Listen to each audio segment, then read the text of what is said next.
Sir പറഞ്ഞ എന്താണെന്ന് വെച്ചാൽ ഇവർ രണ്ടുപേരും പാട്ട് എഴുതണ സമയത്ത് ഭാസ്കരൻ മാഷ് സീനിയറാണ്.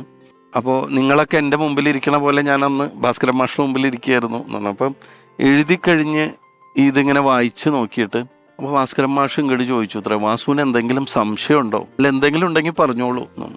MT സാറ് ചോദിച്ചു അത്ര, ഈ താനിയൂരമ്പലത്തിൽ കഴകക്കാരനെ പോലെ താമരമാലയുമായി ചിങ്ങമെത്തുമ്പോൾ എന്നുള്ളൊരു വരി അതിലുണ്ടല്ലോ, താനിയൂരമ്പലം എവിടെയാ മാഷേ എന്ന് ചോദിച്ചു അത്ര.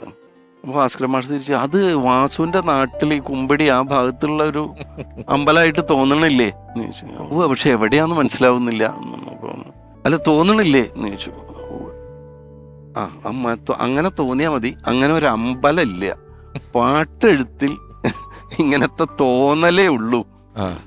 അത് കഴിഞ്ഞിട്ട് സാറ് എന്നോട് പറയണം, അതായത് നമ്മുടെ ജീവിതത്തിൽ ഒരാളും പ്രണയിനിയെ നഷ്ടപ്പെട്ടാൽ നമ്മൾ പാട്ട് പാടുന്നില്ല, ജയിലിൽ കിടന്നു കഴിഞ്ഞാൽ പാട്ട് പാടുന്നില്ല, അമ്മ മരിച്ചു കഴിഞ്ഞാൽ പാട്ട് പാടുന്നില്ല, മരം ചുറ്റി പ്രേമിക്കുമ്പോൾ പാട്ട് പാടുന്നില്ല.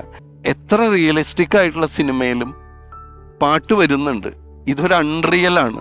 അപ്പോൾ പാട്ടിൽ ഉപയോഗിക്കുന്ന സാധനങ്ങളും അൺറിയൽ ആവുക വേണ്ടു, പക്ഷെ റിയൽ ആണെന്ന് തോന്നും വേണം. അതാണ് പാട്ടിൽ എഴുതേണ്ടത്, അങ്ങനെയാണ് വേണ്ടത്. അദ്ദേഹത്തിൽ നിന്ന് ആദ്യം കിട്ടിയ ഉപദേശം അതാണ്.